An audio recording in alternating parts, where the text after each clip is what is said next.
Jack Carter ran straight into a burning plane while everyone else ran the other way. No badge, no rescue gear, no authority. Just a mechanic in a stained uniform and a woman dying inside. The fire was spreading. The rescue team stood frozen at the safety line. And a Marine general who had seen combat in 3 wars couldn't move his feet. Because the man walking into those flames wasn't supposed to be there. He wasn't supposed to be anything. But that's the twist. The man nobody saw coming was the only man who could have saved her. What city are you watching from? Drop it in the comments. I want to see how far this story travels. And if you're new here, subscribe. You don't want to miss where this goes. The morning of October 14th started like every other morning. Jack Carter had survived for the past 4 years. Cold coffee, a cartoon playing too loud on the living room TV, and his daughter Emma, 7 years old, hair like a bird's nest, wearing mismatched socks, standing in the kitchen doorway, asking if he'd packed her lunch yet. "Did you put the apple in?" she asked. "I put the apple in." "The red apple? Not the green one." "Emma, the green ones are sour." "Dad, I know they're sour.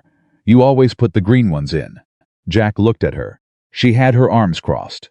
7 years old, standing there like she was cross-examining a witness. He almost smiled.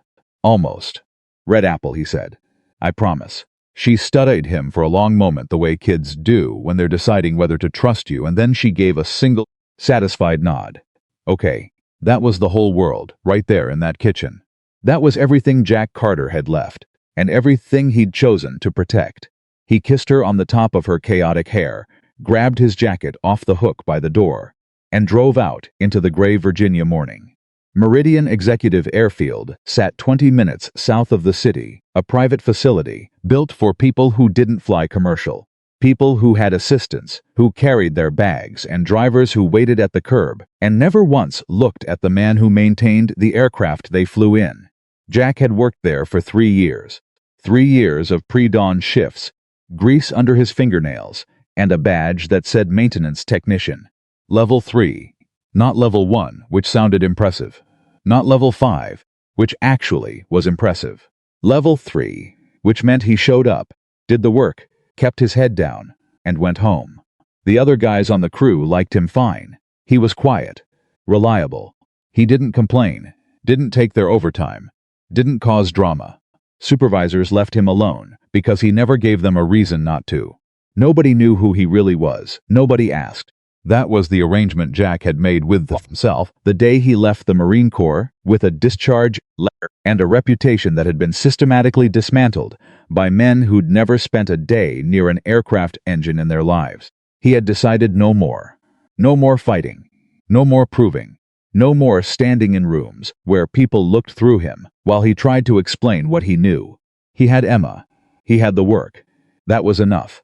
At least, that's what he told himself every morning on that drive in. The call came over the crew radio just before 6 a.m. VIP arrival, Gate 7. Kingsley Dynamics exec charter. Full prep protocol. Jack heard it and kept walking. VIP arrivals happened twice a week at Meridian. Wealthy clients, defense contractors, lobbyists, men and women who moved through the airfield like they owned it, because, in a very real sense, several of them did. He'd learned not to look up. But when the Kingsley Dynamics aircraft pulled into position, a Gulfstream G-50, polished to a mirror finish, something made him stop. Not the plane. Not the entourage that was already gathering near Gate 7. A cluster of suits and security personnel and assistants with tablets. Not the black SUVs that had arrived ahead of schedule. It was something he saw when the aircraft turned. He saw it from 40 yards away, and it hit him like a finger running down his spine. The fuel port cap on the right wing was misaligned. It was small. It was the kind of thing that required knowing what you were looking at. Most people, even most technicians, would have passed right by it without a second glance. But Jack had spent 11 years in marine aviation engineering, and he had once held a fuel system failure in his hands and understood, down to the molecular level, what it could do. He stood still. That's not seated right. He looked at the angle, the position, the shimmer of residue along the panel edge that shouldn't have been there. How did that pass inspection? He pulled out his radio. "This is Carter, Maintenance Crew 4. I'm at Gate 7. The Kingsley Charter. I need someone to halt, prep on that aircraft until I can Carter. His supervisor's voice came back flat and immediate. That aircraft is cleared. Step back from the line. I understand it's cleared. I'm saying the clearance may have been based on an incomplete Carter. I said step back. He clicked off. He stood there for 3 seconds. Then he went to find the inspection report himself. The airfield's administrative corridor was a beige hallway that smelled like burnt coffee and printer toner. Jack walked it fast, nodding at the two clerks who glanced up when he came in, and went straight to the maintenance file station. He pulled the Kingsley Charter file. He read it, standing up, right there at the counter. The report was signed, dated from the previous afternoon. Everything checked. Fuel system, cleared. Wing seals cleared.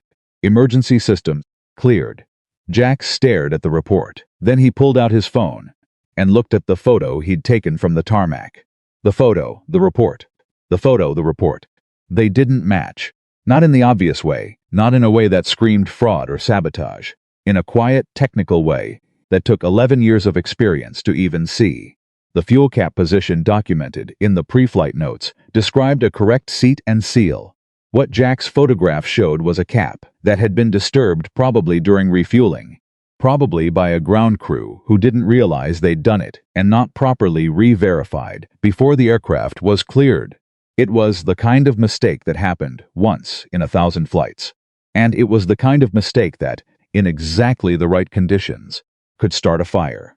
Jack closed the file, tucked his phone in his pocket, and walked back out onto the tarmac. He found his supervisor, a thick-necked man named Dennis Pruitt, standing at Gate 7 with a coffee cup in his hand, and the expression of a man who had already decided his morning was going fine. Dennis. Jack came in close, kept his voice low. I need you to listen to me for 60 seconds. Pruitt looked at him the way he always looked at Jack. Neutral. Vaguely tolerant. Carter, the fuel cap on the right wing of that Gulfstream is not seated correctly. I have a photo that contradicts the pre-flight clearance. I need the aircraft past inspection. I know it passed inspection. I'm telling you the inspection has an error. Are you accusing someone of... I'm not accusing anyone of anything. I'm telling you there is a mechanical discrepancy that needs to be verified before that plane rolls. Jack held out his phone. Look at the photo, Dennis. Just look at it. Pruitt glanced at the phone.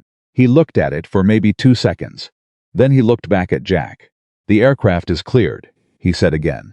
The same flat tone. We have a VIP arrival in 20 minutes. The client is Kingsley Dynamics. You know who that is? I know who it is. Then you know I am not pulling a cleared aircraft 20 minutes before Alexandra Kingsley walks through that door, because a level 3 tech thinks he saw something. He handed Jack his coffee cup to hold an unconscious, dismissive gesture, like passing his cup to a table, and turned away. Step back from the line. Final time. Jack stood there holding the man's coffee cup. He set it down on a nearby equipment cart, and he went to find Alexandra Kingsley herself. He almost didn't get through. The security detail around the Kingsley arrival area had tightened by the time he reached Gate 7. 2 men in dark suits stepped into his path before he got within 30 feet of the terminal entrance. Sir, this area is restricted to... I need to speak to Miss Kingsley. It's a safety matter regarding her aircraft. The man on the left looked at Jack's uniform, his badge, his face. The calculation took about 3 seconds. I'll pass the message along, he said, which meant he wouldn't. This isn't a message. This is an active safety concern about the plane she is about to board. If I'm wrong, she loses 5 minutes. If I'm right, sir, I need you to step back. Jack looked past the man's shoulder. Alexandra Kingsley was standing 20 feet away. She was taller than he expected. Mid-40s, dark suit, dark hair, pulled back with the kind of precision that said she'd been awake since 4 in the morning and had already made 10 decisions more consequential than anything he'd deal with all year. She was looking at her phone, nodding at something an assistant was saying, and she had the focused stillness of someone who had learned to be in complete control of every room she entered. She looked up, and for a half-second her eyes met Jack's. Ma'am, he said it just loud enough. She held up one hand to pause her assistant. Who is this? She asked her security. Maintenance crew. He's been... I can speak for myself, Jack said. stepping around the guard's arm, not pushing. Just moving, with the kind of quiet certainty that made the guard hesitate. "My name is Jack Carter. I'm a maintenance technician here at Meridian. I have a safety concern about your aircraft, and I need 3 minutes." Alexandra Kingsley looked at him, not through him, at him. "You have one," she said. "The fuel cap on the right wing is not properly seated. It contradicts your pre-flight clearance, which means either the clearance was completed incorrectly or the cap was disturbed after clearance and not re-verified. In specific airflow conditions during taxiing or takeoff, an improperly seated fuel cap can create." "I have a full maintenance report that cleared this aircraft. I've read the report. It's wrong." Something flickered across her face, not anger. "Something more careful than that. I appreciate you flagging it," she said, and her tone was the tone of someone who had learned to dismiss things politely. "I'll have my flight team take another look. Miss Kingsley, we're on a tight schedule, Mr. Carter." "Mr. Carter." She held his gaze for one beat. "Thank you." She turned back to her assistant. The security guard put a firm hand on Jack's shoulder. "Let's go, buddy." Jack didn't fight it. He let himself be walked back behind the Gate 7 barrier line, and he stood there and watched the Kingsley Entourage move toward the boarding area. And he thought about Emma asking him about the red apple, and he thought about how much noise a man can make before the world stops hearing him. He pulled out his phone and took one more look at the photograph. Then he looked up at the aircraft. "Please let me be wrong," he thought. He had never been wrong about something like this. The Gulfstream began its taxi sequence at 8:47 a.m. Jack was still standing at the barrier. He'd told himself to leave, told himself 3 times. But something had bolted his feet to the concrete, and he stood with his arms at his sides and his jaw tight and watched that aircraft begin to move. For 40 seconds, nothing happened. The plane rolled smooth and steady toward the runway threshold. The morning light hit the polished fuselage. Everything looked exactly like it was supposed to look. "You're wrong," he told himself. "Go home. Make Emma's lunch with the right apple." Then the sound came. It was not a dramatic sound. It was not an explosion or a bang. It was a sound that Jack recognized from a technical briefing 11 years ago, a high, reedy whine from the right wing, like a pressure valve singing at the wrong frequency. Jack's blood went cold. There it is. The aircraft stopped. For 3 seconds, nothing happened, and the world held its breath. Then smoke came from the right wing route. Then the smoke turned orange. And then people started running. The fire spread faster than it should have. Later, the investigators would explain why the fuel cap failure had allowed a small leak during taxi, and the heat from the engine housing had done the rest. It was the exact scenario Jack had walked through in his head, standing at that barrier. It was the scenario he'd tried to describe to Dennis Pruitt. It was the scenario that Alexandra Kingsley's certified flight team had failed to account for. None of that mattered now. What mattered was that the aircraft had stopped 40 yards from the runway threshold. The right wing was burning, and the emergency door on the left side had popped. People were sliding down the evacuation chute, running, stumbling. A flight attendant shouting at someone to move. "Move, move." Jack was already counting. He counted 5 passengers, 1 flight attendant, 2 crew members who came out through the cockpit exit. He counted them because he'd seen the boarding manifest when he was in the administrative corridor. He counted them, and when he reached 8, he stopped. 1 more person had been on that plane. He looked at the burning aircraft. He looked at the emergency responders, who were pulling up now 1 fire truck, a second on the way, a rescue unit already calling for a perimeter. He heard the incident commander's voice over the radio, crackling at the guard station. "All personnel hold. We establish safe perimeter before any approach. Nobody goes near that aircraft until..." Jack looked at the door. He knew this aircraft. He had worked it before. He knew where the emergency access panel was, on the left rear fuselage, a maintenance hatch that wasn't on the standard passenger diagram. Not something a rescue team would know to look for, because it was designed for engineers, not rescuers. He knew exactly where it was. He knew how to open it. He knew this plane the way he knew Emma's face in a dark room. He picked up the emergency breather mask from the equipment cart, At the barrier, the kind kept there for ground crew, in case of fuel events, and he started walking toward the aircraft. A firefighter grabbed his arm. Sir, you cannot. Jack kept walking. Sir, the incident commander has ordered. Then he can stop me himself, Jack said. And he didn't slow down. 3 people shouted at him. 1 security guard stepped directly into his path, and Jack looked at him with an expression that made the man step aside. Not aggression, not a threat. Something older than both of those things. Certainty. The smoke was thick by the time he reached the left rear of the fuselage. His eyes were burning. The heat coming off the wing was pressing against his right side like a hand. He found the panel. He pulled the release sequence 3 motions. Specific, exact, practiced 10,000 times in his bones, if not his recent memory, and the hatch came open. Smoke poured out. Jack put the breather mask to his face, took 1 breath, and climbed inside.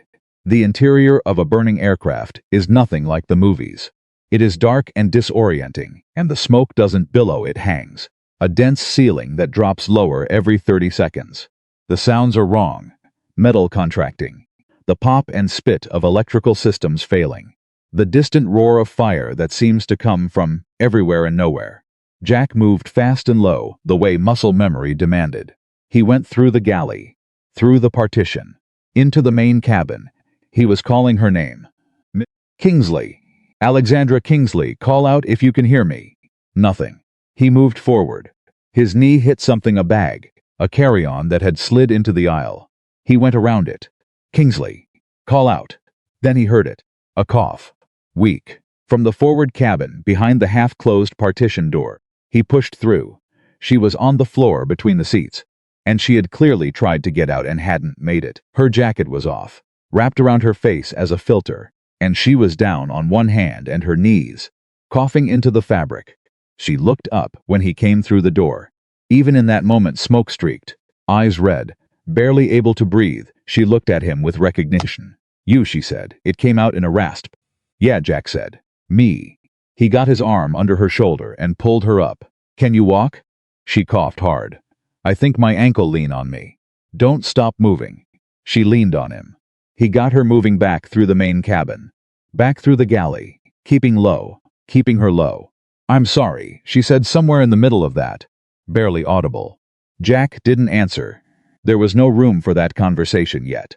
He got her to the hatch. He got her through it, first maneuvering her through the opening, dropping down behind her, catching her weight when her ankle buckled on the landing.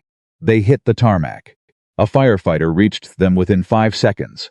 Then 2 more. Then the scene dissolved into hands and equipment and voices and the overwhelming noise of the outside world after the terrible silence of that smoke-filled cabin. Jack stood with his hands on his knees, pulling in clean air, watching them load Alexandra Kingsley onto a stretcher. She turned her head and looked at him from the gurney. He straightened up. He gave her a single nod. She closed her eyes. Behind him he heard boots on the tarmac, deliberate, measured footsteps that didn't belong to a firefighter or a paramedic. He turned. A Marine Corps convoy had pulled up along the perimeter road, 3 vehicles, and the man stepping out of the lead SUV was in full dress uniform, chest full of ribbons, and he was looking directly at Jack. The general stopped, completely still, like a man who had just seen something he had told himself he would never see again. Jack looked back at him. Neither man spoke. The fire crackled. And in the roaring noise of that October morning, something was about to come open, something that had been locked shut for 4 years, something that Jack Carter had driven past every morning and told himself didn't matter anymore. The general knew his face, and the general knew the truth. Where are you watching from? Drop your city in the comments. I want to see how far this story has traveled. And if you haven't subscribed yet, now's the time, because what comes next changes everything. The general didn't move. That was the thing that hit Jack first, not the man's rank, not the ribbons across his chest, not the convoy of vehicles idling behind him. It was the stillness. A man who had given orders in combat, who had stood on the edges of things that would break most people, standing completely, utterly frozen. Jack straightened up slowly. His lungs were still pulling hard at the clean air. His hands were shaking, not from fear, from the adrenaline burn-off that always came after. the body's honest accounting of what it had just been through. He pressed his palms flat against his thighs to stop it. The general's name was Harold Brewster. 3 stars. Marine Corps Aviation Command, Eastern Division. Jack had known that face for 15 years, had stood in front of it in briefing rooms, had heard that voice read him commendations, had watched those eyes go flat and cold the day everything fell apart. He hadn't seen the man in 4 years. Brewster took 1 step forward, then stopped again, like he was fighting some internal argument. One of Brewster's aides, a young captain who clearly had no idea what was happening, leaned toward him and said something low. Brewster didn't respond. He was still looking at Jack, looking at the stained uniform, the maintenance badge, the emergency breather mask hanging loose from Jack's left hand. Finally, Brewster spoke. "Carter." His voice had the same texture it always had, like gravel that had been compressed into something almost smooth. "General," Jack said. That was all. That was the entire reunion, right there on a smoking tarmac in the Virginia morning. Brewster looked at the aircraft. He looked at the stretcher where Alexandra Kingsley was being loaded into an ambulance. He looked back at Jack. Something moved through his expression that Jack couldn't fully read. It might have been recognition, or guilt, or something older than both. Then Brewster's aide said something again, more urgently, and Brewster turned away. And just like that, the moment closed. Jack stood there and watched the general walk toward the incident commander, already shifting into the mode that senior officers shifted into, gathering information, assuming authority, becoming the largest presence in the space. The aide fell into step behind him. A second aide produced a tablet. The world reorganized itself around Harold Brewster the way the world always reorganized itself around men with stars on their shoulders.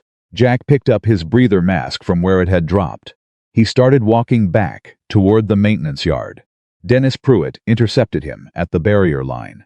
Pruitt's face was doing something complicated. His normal flat tolerance had cracked somewhere, and underneath it was a man who was trying to calculate very quickly what had just happened and what it meant for him personally. "Carter," he said. Jack stopped. That was. Pruitt paused. Started again. "They're going to want a statement from you." "I know." "The incident investigation team." "I know." "Dennis." Pruitt looked at the tarmac for a moment. Then he looked back at Jack. "I'm going to need you to understand that the clearance decision was made through proper channels, and that the pre-flight documentation." Jack looked at him. Pruitt stopped talking. "Write it down however you need to write it down," Jack said quietly. "But those people are alive. That's the only thing that matters right now." He walked past Pruitt and kept going. His hands had stopped shaking by the time he reached the maintenance yard. He sat down on a metal equipment case and stared at the sky for a long time, doing nothing at all. His radio crackled. "Carter, Incident Coordinator needs you at the command tent." Now he closed his eyes for one breath. Then he got up. The command tent had been erected near Gate 7, with the speed that emergency situations always produced. Folding tables, portable radios, 3 laptops, 6 people talking simultaneously, and an FAA liaison who had clearly been on the phone since the first smoke report. The incident commander, a civilian fire chief named Morales, looked up when Jack came in and pointed at a chair. "Sit. Don't go anywhere." Jack sat. He waited 20 minutes. During those 20 minutes, he watched the controlled chaos of official response unfold. The investigation team photographing the aircraft, the fuel system specialists in their white suits, the airfield director pacing a tight circle near the entrance with his phone pressed to his ear. He watched Pruitt give a statement to an FAA investigator, watched the man's body language shift and realign as he talked, watched him gesture toward the maintenance bay twice. He watched General Brewster stand at the far end of the tent, arms behind his back, listening without expression to a briefing from 2 men Jack didn't recognize. Military intelligence, by the look of the badges. Not a standard presence at an airfield fire investigation. That was interesting. Jack filed it away. When Morales finally sat down across from him, the man pulled out a notepad the old-fashioned way, pen and paper, and looked at Jack with the direct attention of someone who had long stopped caring about social niceties. "Walk me through it," Morales said. Jack walked him through it. All of it. The photograph, The pre-flight report. The discrepancy. Pruitt. The security at Gate 7, Alexandra Kingsley. He spoke in the flat, precise language he'd used in Marine Corps briefing specifics. Sequence. Observed facts. Separated clearly from interpretations. Morales wrote. He didn't interrupt. When Jack finished, Morales set his pen down and looked at the notepad for a moment. You entered the aircraft through a maintenance access hatch, he said. Yes. Incident protocol required all personnel to hold at the safety perimeter. Yes. You entered anyway. Jack held the man's gaze. I did. Why? Because she was still inside. Morales looked at him for a long moment. Not adversarially. More like a man taking an honest measurement of something. You knew the aircraft well enough to navigate it in those smoke conditions. I'd worked that aircraft before. I knew where the hatch was and how the interior was laid out. 11 years marine aviation engineering, Morales said, and it wasn't quite a question. Jack went still. Morales tapped his notepad. We ran your badge when you were flagged at the perimeter. Records came back. The full file. He paused. Major Carter. The title landed on Jack like something physical. He hadn't heard it in 4 years. It had a weight to it he'd forgotten, or tried to forget. I'm a level 3 technician, Jack said carefully. Right now, in this tent, you're the man who flagged a safety issue that was ignored, entered a burning aircraft, and extracted the passenger who would have died. Morales picked his pen back up. We'll work out the rest later. He asked 3 more questions. Jack answered them. Then Morales stood, shook his hand with the firm efficiency of a man who had 15 more things to do, and moved away. Jack sat there another minute. Then he took out his phone and called Emma's school. Hi, this is Jack Carter. Emma Carter's dad, 3rd grade. Miss Hoffman's class. Everything's fine. I just wanted to make sure she got there okay this morning. The receptionist said yes. Emma was there. She'd arrived on time. She was in class. Good, Jack said, thank you. He hung up. He sat with that for a moment, the simple, clean fact of his daughter, sitting in a classroom right now, probably debating the Apple situation with someone, completely unaware that her father had just walked into a burning aircraft. He exhaled slowly. Mr. Carter. He looked up.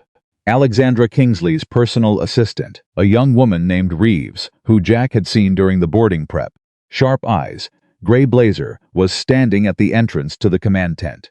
She had the particular expression of someone delivering a message she was uncertain about. Miss Kingsley is asking for you, she said. Jack stood slowly. She's out of the ambulance? She refused transport. She's in the executive lounge. A beat. She was very specific about the request. Jack followed her. The executive lounge at Meridian was designed to feel like it existed at a different altitude than the rest of the airfield. Soft lighting, leather chairs, walls that muffled the outside world. Right now it was staffed with 2 paramedics who had clearly lost the argument about the hospital, and Alexandra Kingsley was sitting upright in one of those leather chairs with an ice pack on her ankle and a cup of black coffee in her hand. And she looked like a woman who had decided to be fully herself again, as quickly as physically possible. She looked up when Jack came in. Sit down, she said. It came out more like a statement than a request, and then she seemed to hear it that way too. Because she added, please. Jack sat in the chair across from her. For a moment, they just looked at each other. There was something disarming about it, the plainness of the space between them now, without the barrier and the security and the clipboard of schedules. She had ash marks on her collar that the paramedics hadn't unto yet. He had smoke residue on his forearms and a burn mark along his right sleeve. You were right, she said. Jack didn't say anything. About the aircraft, the fuel cap. Everything you told me, you were right. I know, he said. And then, because that came out blunter than he meant, I'm sorry I couldn't make them stop it sooner. Something shifted in her expression. Like, that wasn't the response she'd been prepared for. My security team told me you pushed past them, she said. I didn't push anyone. I walked around a man's arm. Semantics a little. She almost smiled. Not quite. Why did you come back? She, after they removed you. You'd reported it. Been shut down. Why didn't you just go file a complaint and let the system handle it? Jack thought about that, honestly. Because I didn't think the system was going to move fast enough, he said. And in the aircraft. She was watching him carefully. When you came in, you called my name. You were moving like you'd done that before. Not exactly that. Close enough. She took a slow breath, put the coffee down. You called my name, she said again, quieter. In all of that, the smoke and the heat, I heard someone say my name. And I thought... She stopped. You thought what? I thought I was imagining it, she said. I thought I was imagining it because no one was coming. She looked down at the ice pack on her ankle. I'd been trying to get to the door for 2 minutes. My ankle gave out on the first step, and I went down, and I couldn't get the orientation back in the smoke. I couldn't tell which direction I was going. I kept going in circles, and she stopped again. You don't have to. I sat down, she said. I sat down on the floor of that cabin, and I put my jacket over my face, and I thought, this is actually happening. This is it. Her voice stayed level. That was the thing about her. She was telling him something devastating, and her voice stayed level. And then I heard my name. Jack didn't say anything. There wasn't anything to say that would improve the moment. You came in through the back, she said. Maintenance hatch. Left rear fuselage. My team didn't know that existed. It's not in the passenger safety materials. It's an engineering access point. She was quiet for a moment. Then, how long did you work this aircraft? I serviced it 3 times. In the last 18. I know the layout. Is that why you spotted the fuel cap issue? Because you'd worked it before? That was part of it. What's the other part? Jack looked at her steadily. Experience. She held his gaze. The word sat between them, and she was clearly turning it over, looking at it from different angles. The way she probably turned over every piece of information she was given. I was told you're a level 3 maintenance technician, she said. That's what my badge says. Your badge, she repeated. The phrasing deliberate. But that's not the whole story. No, Jack said. It's not. She waited. He looked at the wall for a moment. He had told himself for 4 years that he was done explaining himself to people who hadn't earned the explanation. He had trained himself out of the reflex. But sitting here, in this particular moment, with this particular woman looking at him, like she was trying to see through the maintenance uniform to whatever was, underneath he felt the old pull of simply telling the truth. I was a marine aviation engineer, he said. 11 years. Major. I specialized in fuel systems and emergency protocol design. I helped write several of the emergency access procedures that are now standard across Marine Corps aviation. Her expression didn't change, but her attention sharpened. He could feel it. 4 years ago, he continued, I was stationed at Naval Air Station Oceana as part of a joint defense evaluation team. We were assessing a new line of patrol aircraft that a private contractor, Meridian Defense Solutions, wanted to introduce into the military fleet. He paused.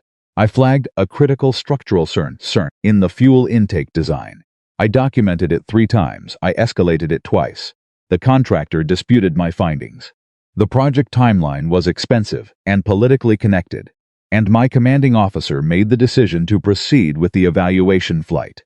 He stopped there. She said nothing. She was very good at letting silences do work. The aircraft experienced an intake failure during the evaluation flight, Jack said. Nobody died, the pilot ejected safely. But the failure was exactly what I'd predicted, in the exact location I'd documented. He looked back at her. The investigation that followed didn't center on the fuel intake design. It centered on my conduct during the evaluation process, whether I'd been disruptive, whether I'd undermined command authority, whether my repeated objections had introduced doubt in the pilot's performance. He said this without inflection, as if he were recounting something that had happened to someone else. I was given an administrative discharge. Alexandra was very still. Conduct unbecoming, she asked. Failure to maintain professional relationships, Jack said. Which is the military's way of saying I kept being right when people needed me to be wrong. The silence after that was a long one. Jack watched her process it. He could almost see it happening, the realignment. The new information settling over what she'd thought she knew. The version of him in the stained uniform, giving way to something more complicated. Your record, she said finally. What does it say now? Administrative discharge. No commendation. No formal vindication. Just gone. She picked up her coffee, put it back down without drinking. And you came here. Meridian Executive Airfield. It's not connected to the defense company. Just the name. I needed work, and I had enough certification to get the technician position. And he paused. And I have a daughter. She needed stability more than I needed to fight. Something passed through Alexandra's face. Not pity, she didn't seem like a woman who dealt in pity. Something more honest than that. How old? Asked. 7. Her name Emma. She nodded once slowly. She's the reason you didn't push harder. This morning, when they shut you down. Jack thought about that. No, he said. I pushed as hard as I could. I just couldn't push hard enough. Until you could, she said. He didn't answer that. She uncrossed her legs, winced slightly at the ankle, and leaned forward with her elbows on her knees, a posture that shed about 10 layers of corporate polish and turned her into something more direct. Kingsley Dynamics has been working on a defense contract with the Department of the Navy, she said. Aviation systems. Fuel management technology for the next generation of carrier-based aircraft. She watched his face. We've had problems. Design problems that our internal team has been running in circles on for 3 months.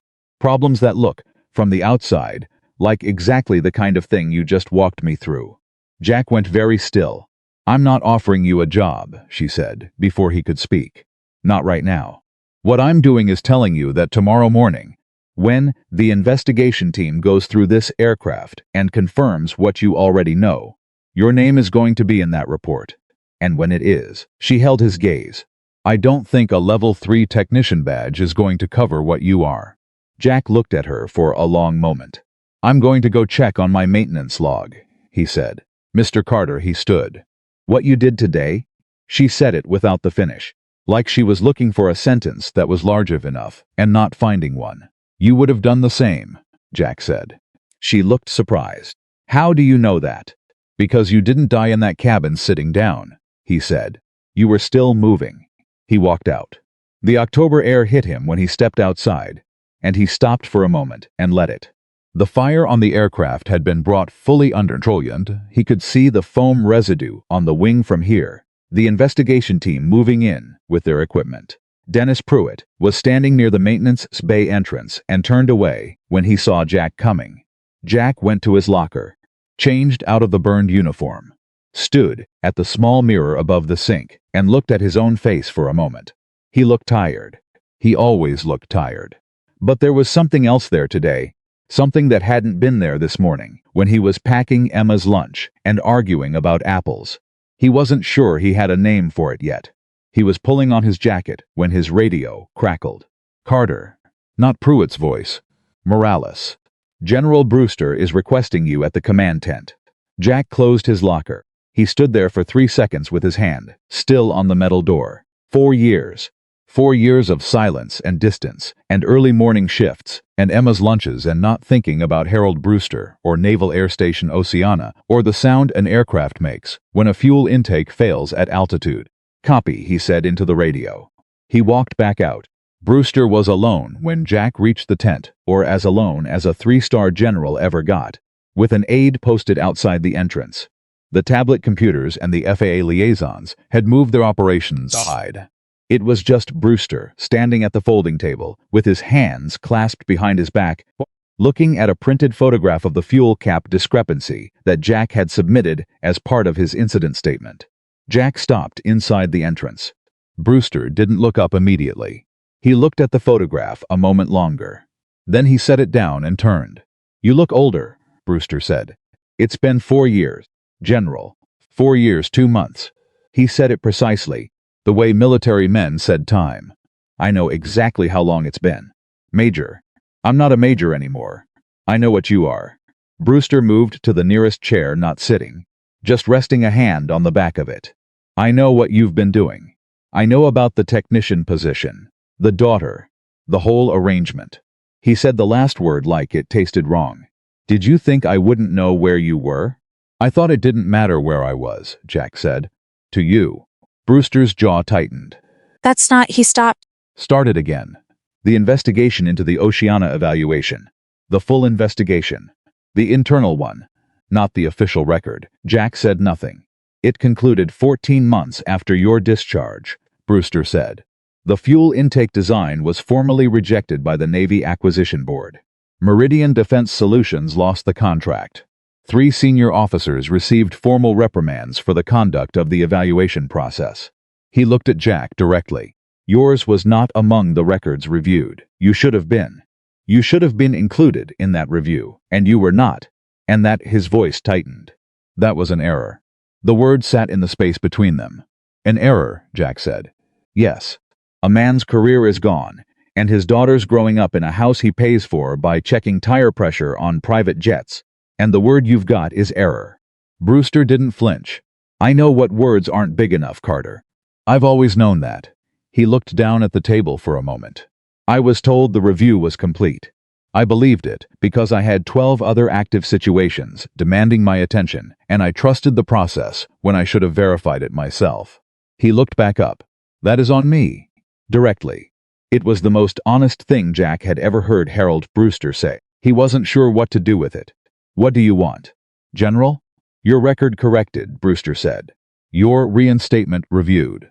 There is a formal pathway for administrative discharge review. I have already initiated the paperwork. It will take 6 to 8 months through proper channels. But I'm not going back, Jack said. Brewster stopped. The Corps, Jack said. I'm not going back. Carter, I have a daughter in 3rd grade who argues with me about apples every morning. I have a life that is small and quiet and exactly what I built it to be. He said this evenly, not with bitterness. I want my record corrected. I want the truth on file where it belongs. But I am not putting a uniform back on. Brewster studied him for a long moment. The truth on file, he said slowly. That's all you want. That's not a small thing. General, you know that better than most people. Brewster was quiet. He looked at the photograph of the fuel cap one more time. Then he straightened, and the motion reorganized him back into the posture of a 3-star general, and he said, I'll make sure the record correction happens in 30 days, not 8 months. I'd appreciate that. The woman you pulled out of that aircraft. Brewster's voice shifted slightly. Kingsley. Do you know what her company does? Defense aviation contracts, Jack said. She's been building a fuel management system that, if the design holds, changes the safety profile of carrier aviation significantly. Brewster looked at him. Her internal team has been stuck on a design problem for months. The same kind of problem you've been solving, since before any of them got their engineering degrees. Jack looked at the general. I'm not going to tell you what to do with that information, Brewster said. I've done enough of that for one lifetime. He extended his hand. Jack looked at it for one moment. Then he shook it. Outside the tent, in the thin October sunlight, with the foam-covered aircraft behind him, and the investigation team moving in careful patterns around it, Jack stood and thought about Emma and red apples and the specific quality of silence in the mornings before his shift started, when the house was dark and she was still asleep and the whole world was manageable. He thought about Alexandra Kingsley's voice through the smoke, saying, I thought I was imagining it. I thought no one was coming. He thought about the fuel intake failure at Oceana, and the pilot who ejected safely, and the investigation that had decided the most convenient truth was the one that didn't include him. He thought about a design problem that had been running in circles for 3 months. His phone buzzed. A text from the school. Emma lost her red apple during recess. She's okay, but wanted us to let you know. She said to tell you I told you we needed a backup. Jack read it twice. He put his phone in his pocket. And standing on a tarmac that still smelled like smoke and foam, and the particular aftermath of a morning that had split cleanly into before and after, he felt something shift in his chest, something that had been locked in one position for 4 years beginning, very slowly and carefully to move. 6 days passed. Jack counted them the way he counted everything now, quietly, practically, without making more of them than they were. He went to work each morning, drove Emma to school, packed the red apple, and came home to a house that was exactly the same size it had always been.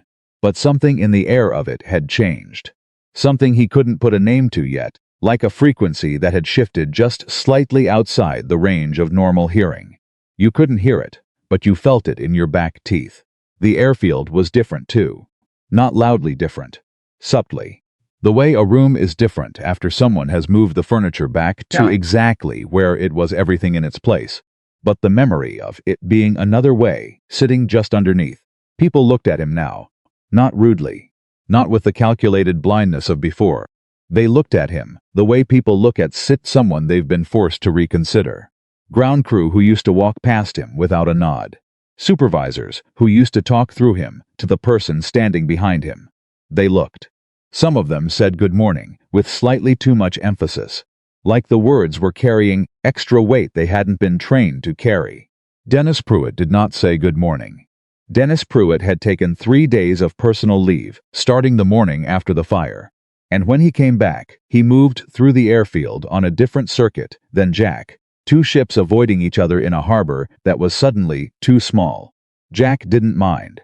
On the 4th morning, a woman from the airfield's legal division appeared at his locker bay and told him, with the careful neutrality of someone delivering a message they'd been instructed to deliver carefully, that Meridian Executive Airfield would be covering any personal costs he'd incurred as a result of the incident, and that the Incident Review Board had formally generated his actions in the event record.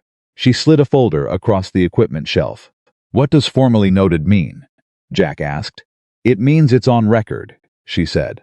"What does that change?" She paused. "Officially nothing. At this stage." "Unofficially?" She looked at him with the expression of someone who had said exactly as much as she was going to say. He took the folder. On the 6th morning, Reeves, Alexandra Kingsley's assistant, called his cell phone at 7:43. While he was sitting in the parking lot of Embassy watching his daughter run across the daughter toward a cluster of her friends, backpack bouncing, completely unconcerned with anything except whatever argument she was about to win. "Miss Kingsley would like to meet with you," Reeves said. "This afternoon if you're available. Her office is in Arlington." Jack watched Emma reach her friends. Watched the immediate, high-volume negotiation that erupted among 7-year-olds deciding something important. "What time?" he said. 2 o'clock, I'll be there." He drove to the airfield. He worked his morning shift. He didn't tell anyone where he was going at noon when he changed out of his work clothes and drove north toward Arlington in his worn-out truck, which had 140,000 miles on it and a heating system that worked on its own schedule. He told himself he was just going to listen. He told himself that twice more on the drive up. The Kingsley Dynamics headquarters occupied 4 floors of a building that understood exactly how it wanted to be seen: clean lines. Glass, the kind of architecture that says, "We are serious and modern, and we have already won." The lobby had the hush of a place that processed large amounts of money quietly. Reeves met him at the security desk and walked him to the elevator without small talk, which Jack respected. The 4th floor was different from what he expected. He'd expected more of the lobby, more hush, more glass, more performance of importance. Instead, it was open and dense, with work engineers at standing desks, whiteboards covered in diagrams, the particular focused noise of people trying to solve something that was refusing to be solved. It smelled like coffee and dry erase markers and the specific tension of a deadline that had moved twice already. Reeves showed him into a conference room and said Ms. Kingsley would be 2 minutes. She was 90 seconds. She came in without the dark suit from the airfield. She was in a gray blazer over a plain white shirt. No jewelry, hair down instead of pulled back. She looked like someone who had decided to stop performing and just work. She still had a slight hitch in her step from the ankle. She sat across from him and put a thin folder on the table and didn't open it. "How's your arm?" she asked. He'd had a 2nd-degree burn along his right forearm from the aircraft, 3 inches. The clinic had wrapped it the afternoon of the fire. "Fine," he said. "Healing good." She folded her hands on the folder. "I spent the last 6 days reviewing your work history, your technical publications from your time in the Corps, your incident documentation from Oceana." She looked at him steadily. "I want you to know I read all of it." "All right. The fuel intake analysis you submitted 3 times before the Oceana evaluation flight, the one that was ignored. I had our chief engineer review it without telling him where it came from." She paused. "He said it was, and I'm quoting, the most precise pre-failure analysis he'd ever seen on an aviation fuel system. He asked me who wrote it." Jack said nothing. "I told him it was an external consultant," she said, "because I wasn't sure yet how to explain the rest." She opened the folder then, turned it to face him. It was a single page, a technical diagram. Fuel management system architecture, the kind of schematic he used to read, the way other people read newspapers. He looked at it. He looked at it for about 4 seconds. "Where's the failure point?" she asked. He put his finger on the page without hesitating. Midway through the secondary pressure regulation circuit, where a compensating valve had been positioned in a way that looked right on paper and would behave perfectly in controlled conditions and would become a catastrophic choke point under sustained high-demand operation. She stared at where his finger was. 12 weeks, she said quietly. My team has been looking at this system for 12 weeks. Who designed the secondary pressure layout? 3 engineers, 2 with graduate degrees from MIT, 1 from Caltech. Who reviewed it? 4-person review board, all credentialed. Did any of them have hands-on maintenance experience with live fuel systems under operational stress? She was quiet. Not desk experience, Jack said. Not simulation. Did any of them ever lie underneath a running aircraft and watch a fuel system fail in real conditions? No, she said. That's your problem, he said simply. The math is perfect. The behavior of metal and fuel and pressure under sustained real-world conditions is not the math. She looked at him for a long moment. Can you fix it? I need the full system documentation, not just this diagram. I need to see the pressure specifications, the material tolerances, and the operational parameters you're designing for. I can have that to you today. Then I can tell you in 48 hours whether it's fixable or whether the architecture needs rethinking. From this point back, he tapped the diagram. My guess is it's fixable, but it's going to require someone who's willing to tell your MIT engineers that they got something wrong. Are you willing to do that?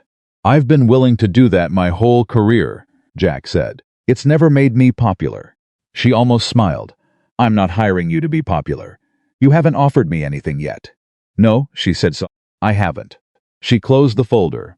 Before I do, I want to ask you something. And I want an honest answer. Not a polite one. All right. The morning of the fire, before you entered the aircraft, she held his gaze. If you had known, with certainty, that you would not be able to get out, would you still have gone in? The question sat between them. Jack thought about it honestly. He owed her that. I didn't know, he said finally. I knew the aircraft. I calculated the risk as survivable with the right access point and the right timing. I wouldn't have gone in if I'd calculated it as certain death, because Emma needs her father. He paused. But if the margin had been smaller than I thought, if I'd gotten in there and realized it was worse than I'd estimated, I don't know if I would have stopped. Why not? Because she was alive, he said, and I could hear her. Alexandra sat with that for a moment. Okay, she said quietly. She reached into the folder and pulled out a second page, a contract outline. Formal enough to be real, lean enough to still be negotiable. Consulting contract, she said. 6-month initial term. Your own schedule, your own methods, direct report to me. No committee sign-off required for your recommendations. She slid it across the table. And I'm reopening the conversation with the DoD about your Oceana documentation. I have contacts in the Navy Acquisition Office. The fuel intake analysis that you submitted, the one they ignored, is directly relevant to 2 current procurement evaluations. If that documentation gets formally reviewed, it doesn't just correct your record. It potentially changes procurement decisions worth several $100 million. Jack looked at the contract. I'm not doing this for the procurement decisions, he said. I know that. Or the money. I know that too. She leaned forward. I'm telling you about the procurement implications because you deserve to know the full scope of what your work was worth, what it was always worth. She held his gaze. Someone should have told you that 4 years ago. The room was very quiet. Jack picked up the contract. He read it the way he read everything thoroughly, unhurried, in the particular silence of someone who had learned not to sign things quickly. Reeves had provided a pen. He set it down unopened beside the paper. I need a week, he said. Take it. I have a daughter's schedule to rearrange. Of course. And I'm finishing out my shift notice at the airfield. 2 weeks. I gave them 3 years, and I'm not walking out on 2 weeks' notice. Understood. He stood. She stood. They shook hands across the table, the plane. Direct handshake of 2 people who had already established they were going to be honest with each other. Mr. Carter, she said, as he reached the door. He turned. "I owe you an apology," she said. "A real one. Not a legal statement. Not a thank you for your service, an actual apology. At the airport. When you came to me, she didn't look away. I heard you. I understood what you were saying. And I made a choice about who I trusted based on titles and credentials, and I almost died for it." She paused. Jack held the moment. He didn't deflect it. He didn't tell her it was fine, or that he understood. He let her apology be what it was, real, and specific and overdue. "I know," he said. "Thank you." He walked out through the open floor of engineers, bent over their work, past the white boards and the coffee cups, and the particular intensity of people running out of time, and he took the elevator down to the lobby and walked out into the October afternoon. He sat in his truck for a moment. He thought about Emma. He thought about the contract page, still sitting upstairs on the conference room table. He thought about Oceana and 11 years in the Corps, and Harold Brewster, saying an error with the tone of a man who had practiced the word until it was small enough to say. He thought about the secondary pressure regulation circuit and the compensating valve that 3 engineers from MIT and Caltech had missed for 12 weeks. He thought, "I saw it in 4 seconds." He put the truck in drive. He picked Emma up from school at 3:15. She came running out with the specific velocity of a 7-year-old who had things to report. "We had a substitute today, and she let us pick our own reading partners, and I picked Maya, but then Maya wanted to pick someone else, and I said, that's not how it works, Emma. Because you can't pick a partner and then unpick them. That's not a rule, but it should be, Emma." She looked up at him. "What? I might be changing jobs." She studied him. This was a child who took information seriously. "Which job? The airfield." "You're leaving the airfield?" "Maybe. I haven't decided yet." "Where would you work?" "For a company in Arlington. An engineering company." She processed this for a moment, with the methodical gravity of someone accounting for all variables. "Would you still be able to pick me up at 3:15? That would be the first thing I'd make sure of." She nodded. "Okay. What's the new job?" "Helping engineers fix problems with aircraft design." "Is that what you were doing before? When you were in the Marines?" He looked at her. Yes. "Pretty much." She seemed satisfied. "Is it better than changing tires?" "I wasn't." He paused. "Yes, Emma. It's better than changing tires." "Okay," she said, and turned back to the window. Then, "Did you know today I had a green apple anyway because of what happened yesterday, and it was actually okay?" "Was it?" "A little sour. But okay." She shrugged with the magnificence of a child revising a position. "Maybe green apples aren't the worst." He drove home. He made dinner. He helped with homework. He read 2 chapters of the book Emma was currently insisting on, a story about a girl who trained horses and consistently ignored the advice of people who underestimated her, which Jack privately found so on the nose it was almost funny. After Emma was asleep, he sat at the kitchen table with the technical diagram that he'd photographed on his phone during the meeting. He looked at the secondary pressure regulation circuit. He started working through the math in a notebook, a real one, paper and pen, the way he'd done it at Oceana, the way he'd done it. Every time a system tried to tell him something, everyone else was too busy to hear. 2 hours later, he had the beginning of a solution. He looked at it, checked it, looked at it again. He was right. He was nearly certain he was right. He closed the notebook and went to bed. He slept better than he had in 4 years. The next morning, he was back in his maintenance uniform at 5:45. He worked his shift. He was careful and thorough, and he did not cut corners on a single check, because the aircraft he maintained today carried people tomorrow, and that was a fact that didn't change based on whatever else was happening in his life. At 11 o'clock his phone rang. Unknown number. He almost didn't answer it. He answered it. "Is this Jack Carter? Former Major, Marine Corps Aviation Engineering. Who's asking?" "My name is Richard Holt. I'm a senior investigator with the DoD Inspector General's office." A pause. "We've been reviewing the Oceana evaluation file as part of a broader audit of the Meridian Defense Solutions contract history. Your name has come up several times." Jack stood very still in the maintenance corridor. "In what context?" he said carefully. "In the context of a pattern," Holt said. "Mr. Carter, You are not the only engineer who flagged problems with Meridian Defense Solutions fuel system designs and was subsequently removed from evaluation teams. A beat. You are the one whose documentation was most complete. We'd like to talk to you. Jack's hand tightened on the phone. When, he said. At your earliest convenience. We can come to you. Or I'll come to you, Jack said. Give me an address. He hung up. He stood in the maintenance corridor for a moment. In the hum of the airfield, and the distant sound of engines, and the ordinary busy noise of a morning that had just become something else entirely. Not the only one. He hadn't been the only one. He took his lunch break early. He sat in his truck. He called Alexandra Kingsley's direct line. She had given him the number before he left the building, written on the back of a business card in her own handwriting. She answered on the second ring. The DoD Inspector General's office just called me, he said. An investigator named Richard Holt. He said I'm part of a pattern, multiple engineers flagging Meridian Defense Solutions and being removed from their evaluation teams. A sharp silence on her end. How many? She asked. He didn't say. He said my documentation was the most complete. Jack, her voice had changed, the CEO polish gone, replaced by something more direct and more alarmed. If what you're describing is a systematic pattern, if Meridian Defense Solutions was actively suppressing safety concerns across multiple evaluations, then every aircraft system they got approved has to be reviewed, he said. Every single one. Another silence. He could hear her thinking. How many Navy contracts did Meridian win in the last 8 years? He asked. I can find out in 10 minutes, she said. Hold on. He heard her call for someone. A conversation. The rustle of urgent keystrokes. When she came back, her voice was careful, in the way voices get when the number is worse than expected. 11 contracts, she said.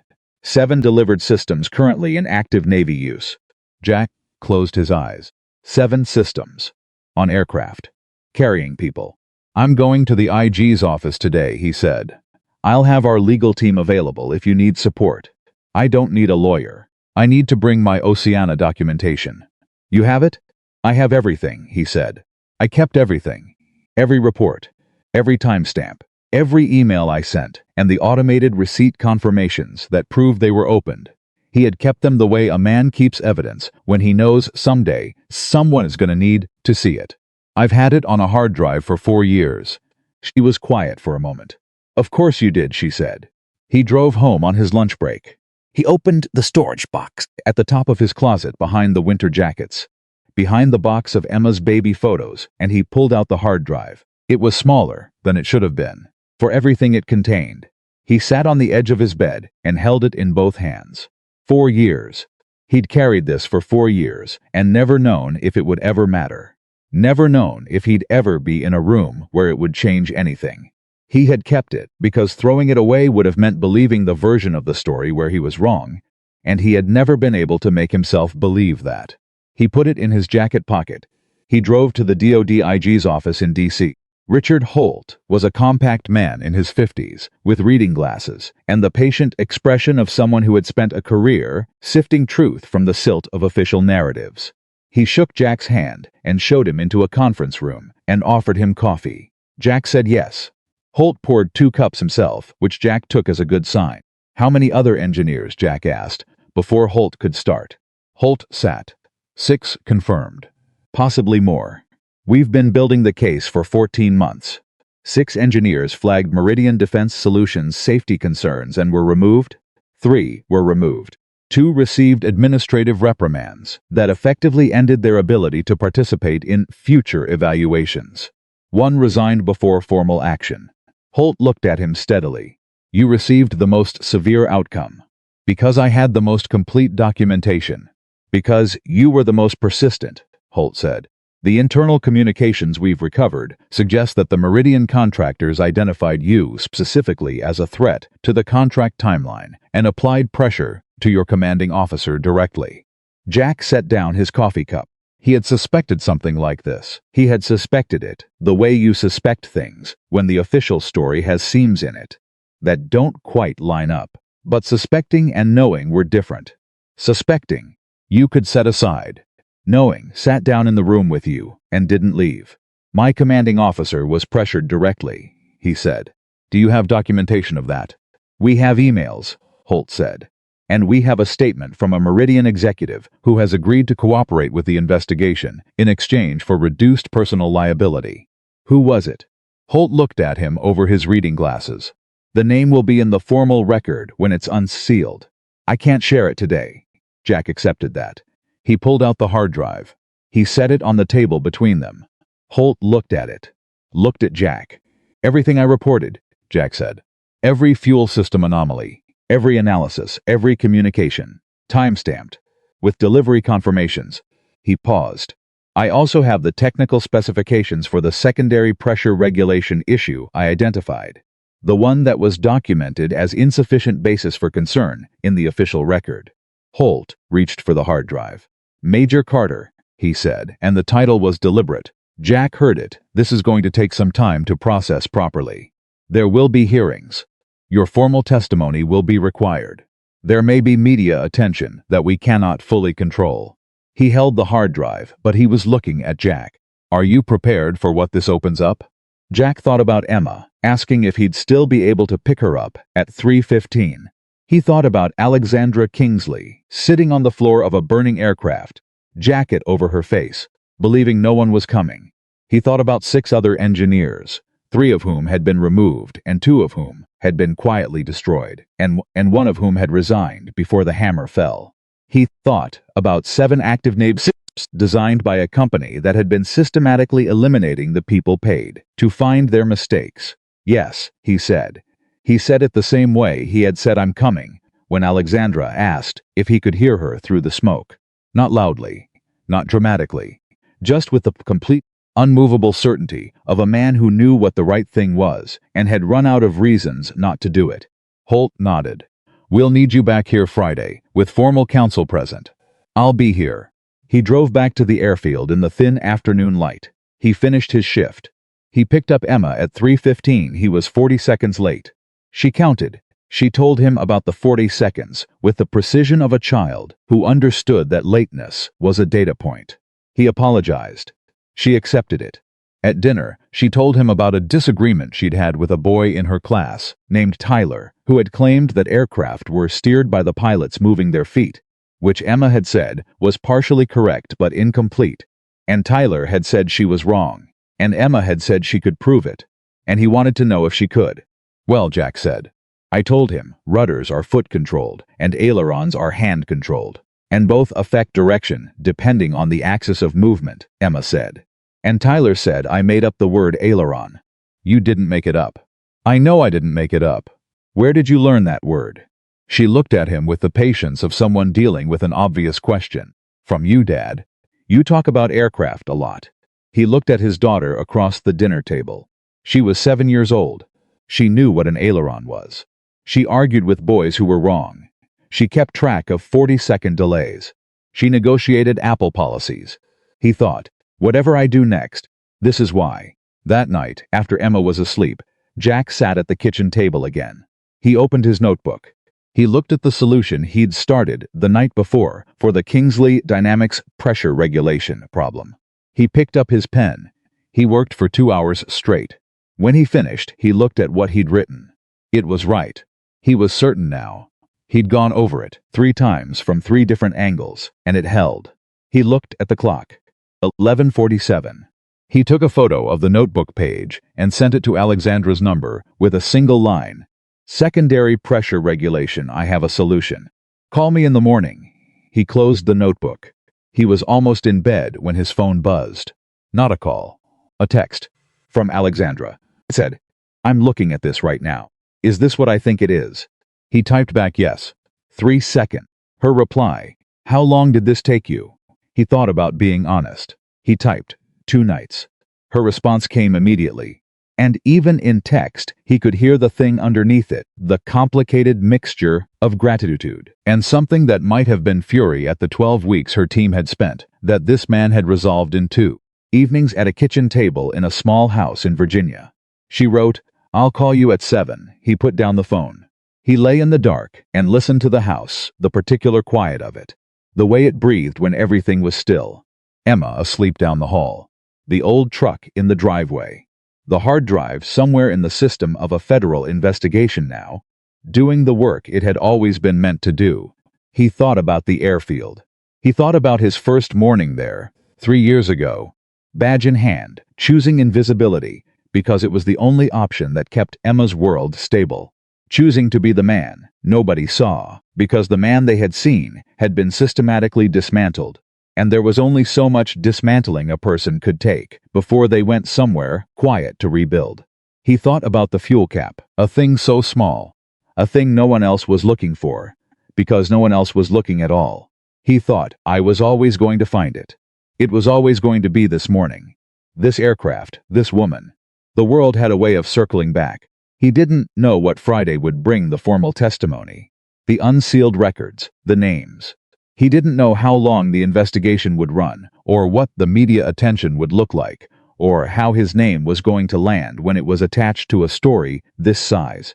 He didn't know if Brewster's 30-day record correction would survive contact with a federal investigation, or become something larger and more complicated.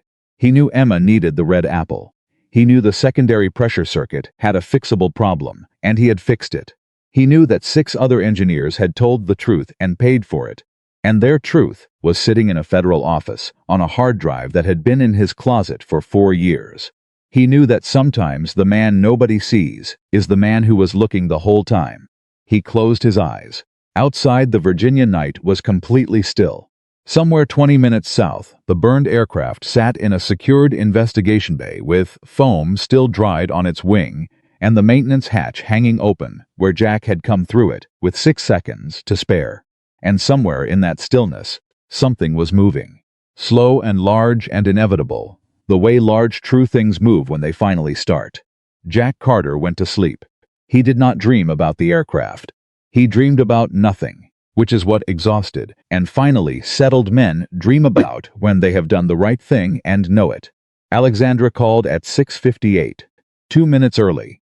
Jack had been awake since 5:30, standing at the kitchen counter with coffee, watching the gray light come up outside and thinking about nothing specific, the way a man thinks when his brain is working on something too large to look at directly.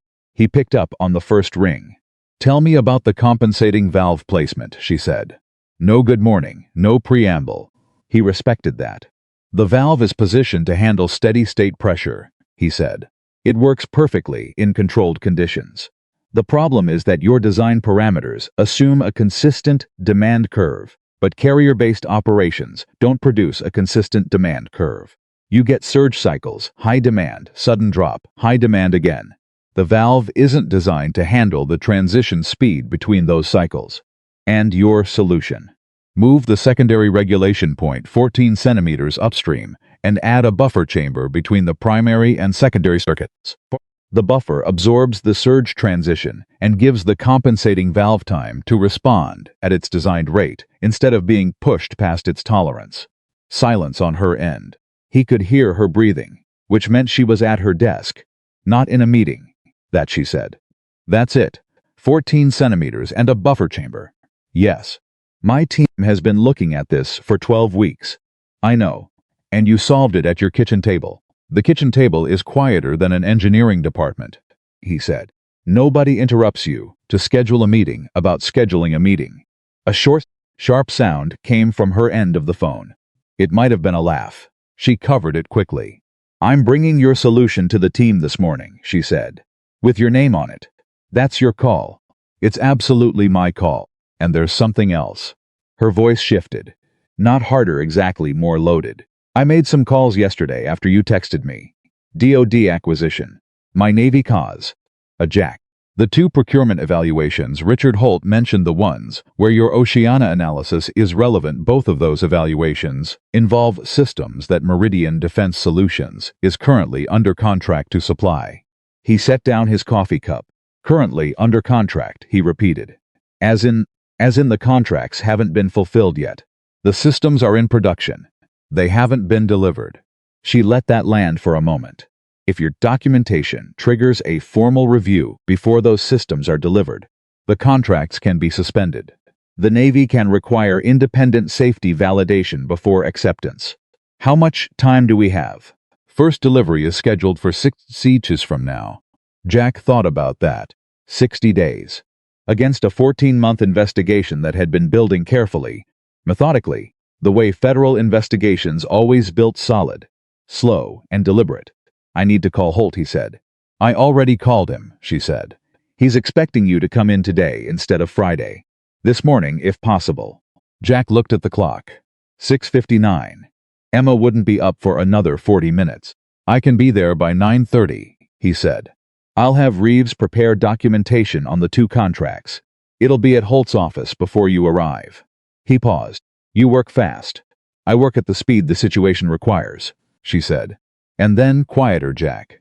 These are aircraft that will carry people. Naval aviators. If those systems have the same design philosophy that produced the problem we found. I know, he said. I know you know. She stopped, started again with a different tone. The one she used when she was being completely unguarded. I just needed to say it out loud.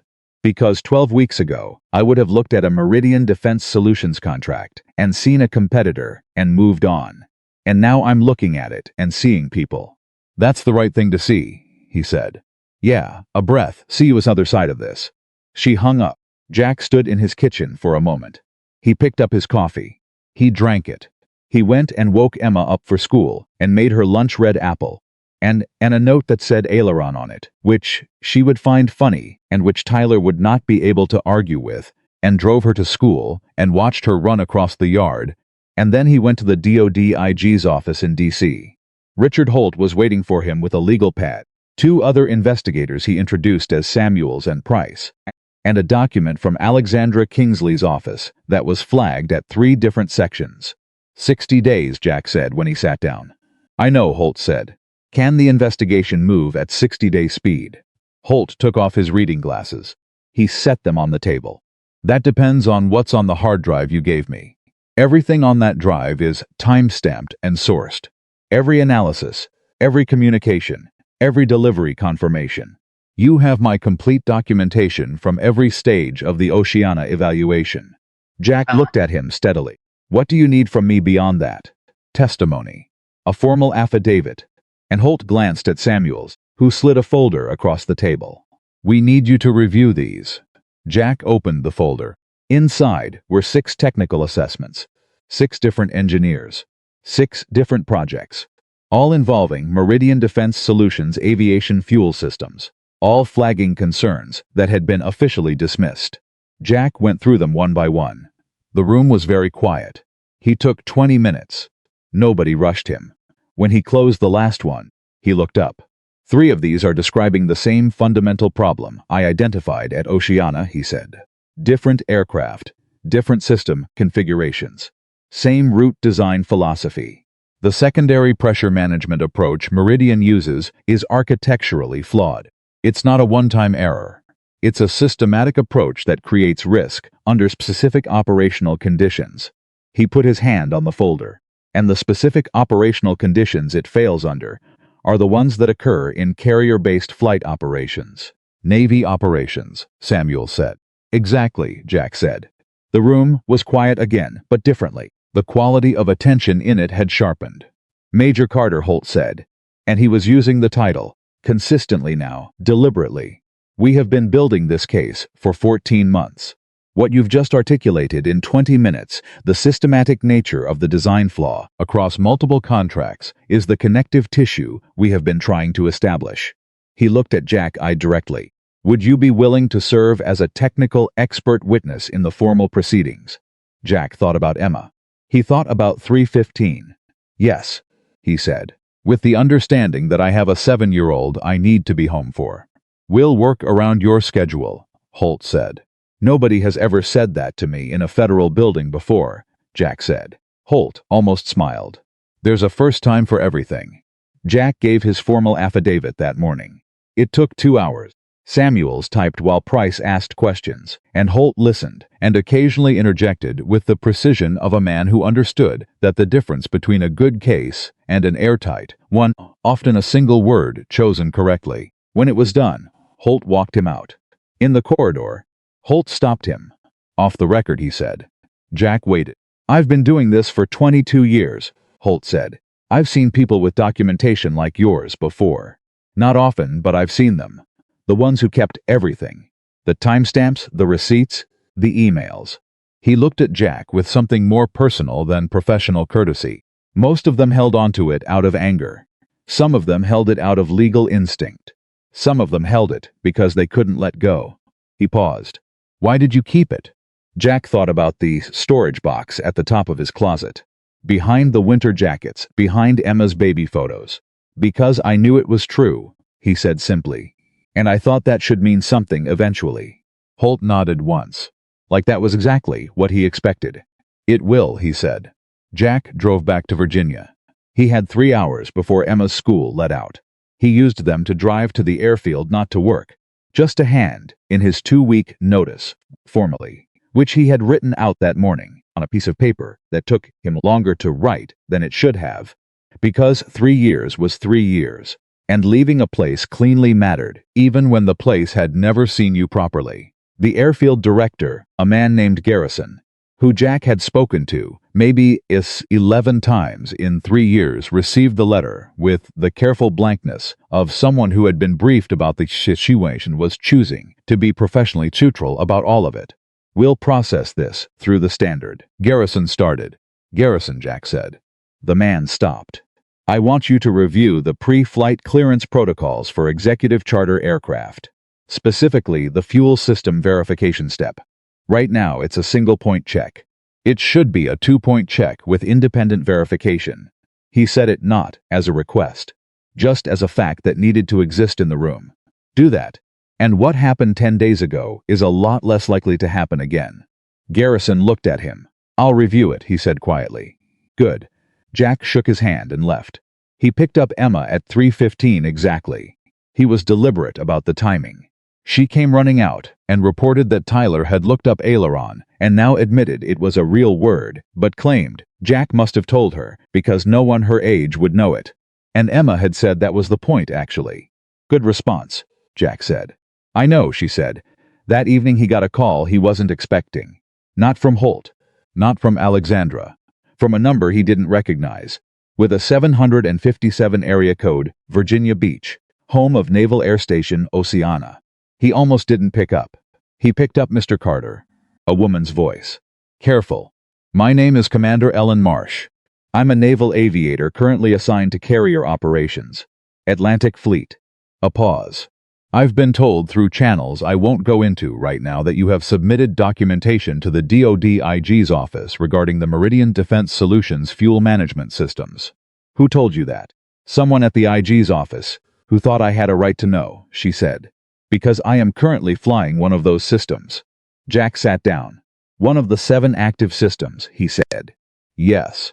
Her voice was controlled in the way that military voices get controlled when they are managing something they are not going to show. I have flown 200 carrier sorties on this aircraft. I have a crew of 3 people who fly with me. She stopped. I have a 13-year-old at home. I know, he said. Do you? Not aggressive, just direct. Do you know what it's like to climb into an aircraft every morning and make yourself believe it's safe? Because the people who certified it said it was safe, and then find out that those people may have had reasons to say it that had nothing to do with whether it actually was. Commander Marsh, Jack said. I know exactly what that's like. From the other direction. A silence. What other direction? She asked. I'm the one who said it wasn't safe, he said. 4 years ago, another silence, longer. Oceana, she said. Yes. The quality of the silence changed. He heard her breathe out slowly. I'm sorry, she said. And she meant it. He could hear the specific weight of it. The apology from one person who understood the system to another, who had been destroyed by it. Thank you, he said. How can I help you right now? I need to know, she said. Not the official version, not the redacted timeline. I need to know, from someone who actually understands these systems, whether the aircraft I'm flying tomorrow morning is safe. It was the most direct question anyone had asked him in years. He thought about the technical assessments in Holt's folder. He thought about which of the 7 active systems corresponded to what configuration. He thought about the operational parameters of carrier-based sorties versus the test conditions Meridian had designed to. What's your system designation? He asked. She gave it to him. He closed his eyes for a moment. He knew that designation. The primary fuel management circuit on your aircraft is not the one with the problem, he said carefully. The design issue I've identified is in the secondary pressure regulation. Your configuration uses a different secondary approach than the systems that are most at risk. He paused. That doesn't mean it's perfect. But the specific failure mode I'm most concerned about you are not the highest risk profile. How sure are you? 85%, he said honestly. Without seeing your complete maintenance, record, and operational logs. That's as precise as I can be. 85%, she said. I know that's not 100. No, it's not. A beat. But it's more than I had before I called you. He could hear her deciding something. Will you look at my maintenance records? I can get them to you through the IG's office. Send them, he said. I'll look at them tonight. Thank you. A pause. Mr. Carter, when this investigation goes public, and it will go public, you know that. I know. There are going to be people who say you should have done more sooner, who don't understand what it costs to be. The person who says the thing nobody wants to hear, her voice was steady and completely sincere. I want you to know that the people actually in those aircraft we understand. We always understood. The problem is, we didn't know your name until now. He sat with that for a moment. Get me those maintenance records, he said. They'll be there in an hour, she said, and hung up. They were there in 40 minutes. Jack sat at his kitchen table that night, Emma asleep, the house quiet, and went through Commander Marsh's aircraft maintenance records with the same methodical focus he brought to everything. He made notes, he cross-referenced, he built a picture of the system's operational history, the way a doctor builds a picture of a patient's health, not just looking at the numbers, but understanding what the numbers meant over time, in context, under the specific stresses of that specific operational life. At midnight, he texted her. He wrote, "Your secondary circuit shows normal wear, consistent with your sortie profile. Pressure variance in the last 6 months is within acceptable tolerance. At the current rate, you have approximately 4 months before I'd recommend a complete secondary system inspection. Get that on the schedule now, before the investigation creates a maintenance backlog." Her reply came back in 3 minutes. She wrote, "Already requested. Thank you. Then one more thing. How do I know you're not just telling me what I want to hear?" He almost smiled at that. He wrote back, "Because I've never been able to do that. Ask anyone who's worked with me." 3 dots appeared, then disappeared, then appeared again. She wrote, "I'm asking you." He thought about it honestly. He wrote, "Because there's a 13-year-old who needs their parent to come home. And I am not going to be the person who looked at the numbers and softened them." A long pause. She wrote, "Understood. I'll see you on the other side of this. Major." He put his phone down. He looked at the notebook on the table. The pressure regulation solution. The 2 hours of work that 12 weeks of committee hadn't produced. He thought about the 6 engineers in Holt's folder and the things they'd known and said and been silenced for knowing. He thought about the 14 months Holt's team had spent building a case that was solid but slow, and the 60 days before the first contract delivery, and the specific arithmetic of those 2 numbers sitting across from each other. And then the phone rang again. Not a text. A call. He looked at the screen. Harold Brewster. It was 12:17 in the morning. Jack answered. "I know it's late," Brewster said. "I'm awake. I heard you went to the IG's office today. Not accusatory, just stating a fact." "I gave my affidavit," Jack said. "And the hard drive." "I know. Holt called me." A pause that had texture in it, the kind of pause a man uses when he's working up to something he's practiced and still isn't sure he can say. "There's going to be a hearing.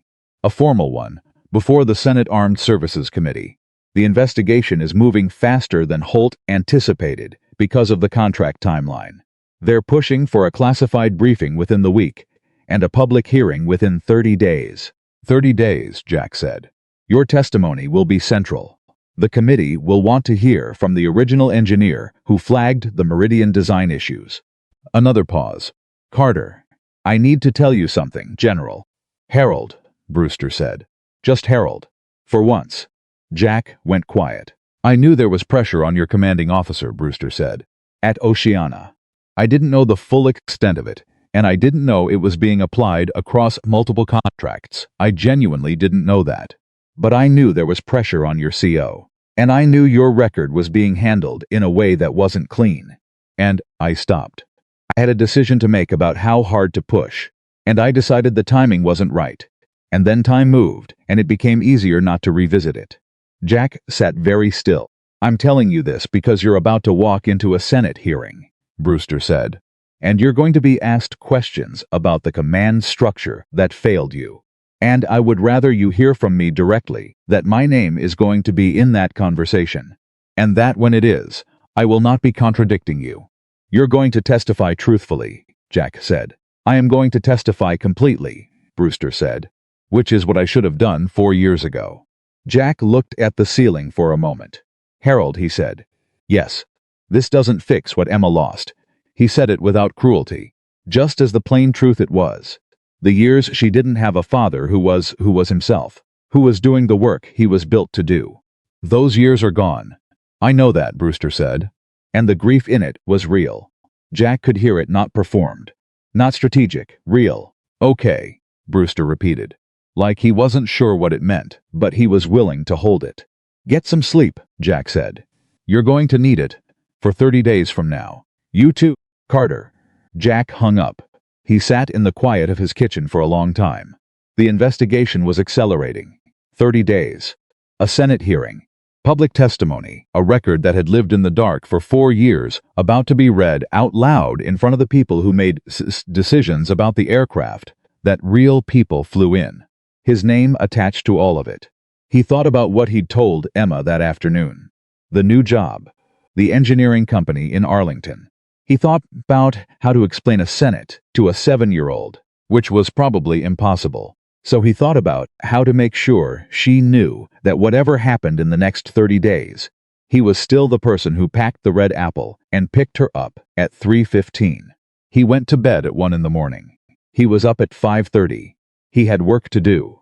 The next 10 days moved at a speed he hadn't experienced since active duty. Alexandra's team validated his pressure regulation solution and began implementation. He got a text from her chief engineer, a formally apologetic man named Dr. Warren, who said in very technical language that the solution was elegant and he wished he'd seen it sooner, and Jack replied that it was easier to see things when you had quiet, and Warren replied with a single emoji that Jack interpreted as wry agreement.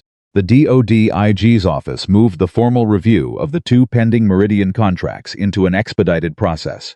The contracts were placed under administrative hold pending technical review, which meant the 60-day delivery deadline was suspended, which meant the systems would not go into Navy hands until independent safety validation was complete. Holt called Jack to tell him. Administrative hold, Jack said. Meaning nobody is flying those systems until we know what's in them, Holt said. Jack closed his eyes for a moment.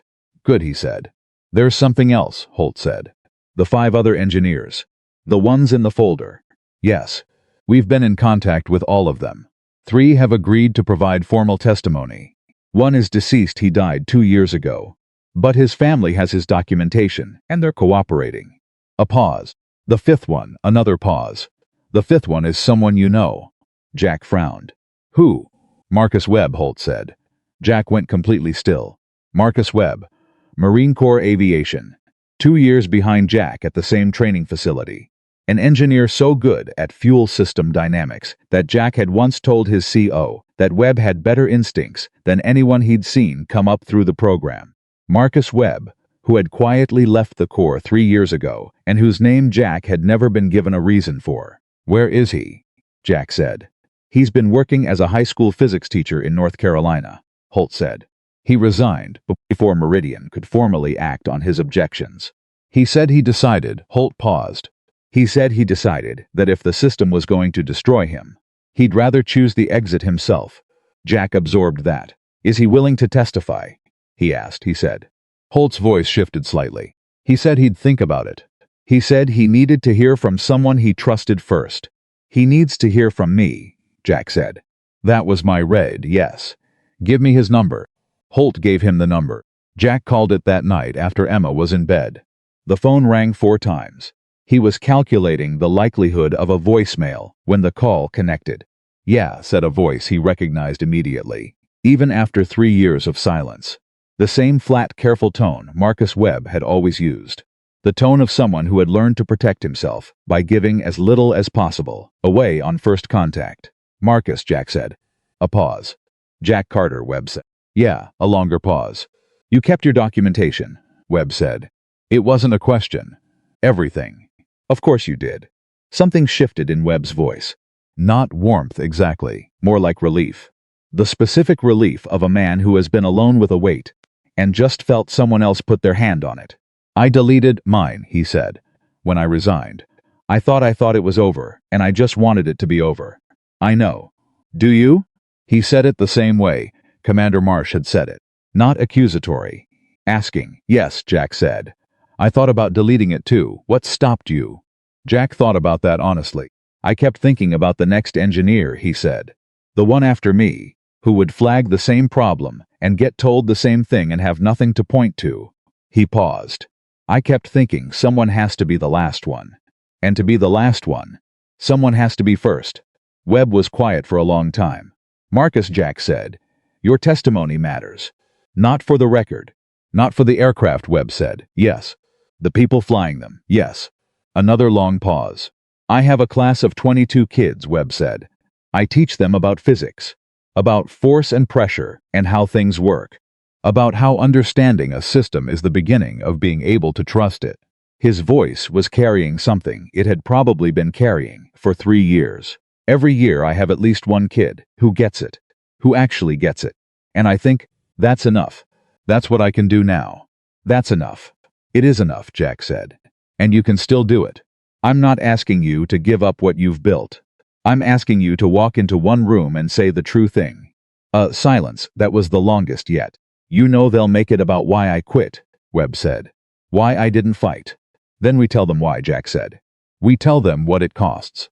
We tell them exactly what it costs to be the person who says the thing no one wants to hear, and we put that cost on record so the next person doesn't have to pay it the same way." Webb breathed out. "You always were the most stubborn person in any building," he said. "Second most," Jack said. "You drove an entire evaluation team insane for 2 weeks over a bracket weld specification. That bracket specification was wrong. I know it was wrong. You were completely right." Something broke open in Webb's voice then, not dramatically. Not loudly. Just a small fracture in the careful wall he'd built and maintained for 3 years. "Okay," he said. "Okay. I'll talk to Holt. I'll call him in the morning and tell him." "Jack, yeah. Are you okay? After everything?" Jack looked around his kitchen. The notebooks on the table. The red apple in the bowl on the counter. Emma's drawing on the refrigerator and aircraft, rendered in crayon, with a small figure standing next to it that Emma had labeled Dad in large. Certain letters. "I'm getting there," he said. "Good," Webb said. "That's good." They talked for another 20 minutes, not about the investigation, not about Meridian, not about any of it. They talked the way old colleagues talk when they've been separated long enough to have forgotten how easy it is to be understood. When Jack hung up, he sat with the warmth of it for a moment, before the weight of everything else settled back in. 29 days to the hearing. He had a solution on paper that worked. He had a hard drive in a federal investigation. He had 6 engineers and a Marine general and a Navy commander and a CEO who had once looked past him and now looked directly at him, all of them moving toward the same moment.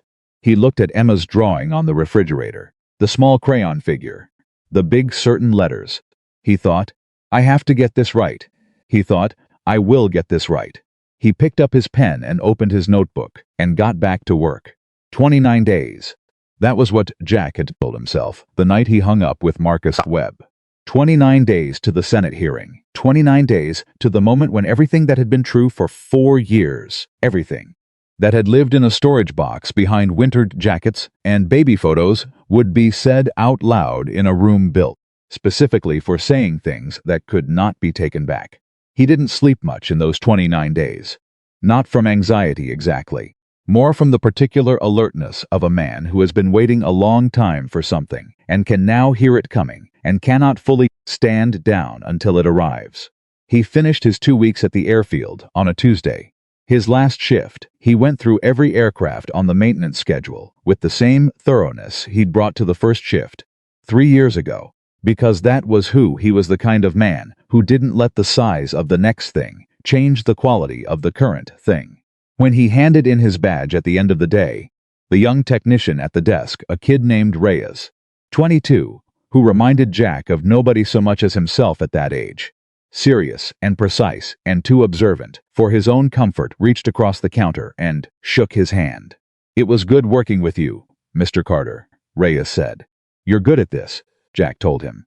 "Don't let anyone tell you that you need a title to have an opinion." Reyes looked at him for a moment. Something registered behind his eyes. "Yes, sir," he said. Jack drove home. He started at Kingsley Dynamics the following Monday. His own desk, his own hours, direct report to Alexandra. The engineering floor received him with the cautious courtesy of people who had been told he'd solved in 2 evenings what they hadn't solved in 12 weeks, and were still processing what that meant. Dr. Warren, the chief engineer, was scrupulously professional and genuinely curious, which was the combination Jack respected most. Within 3 days, they were working together, as if the 12 weeks of parallel non-progress had simply been prologue.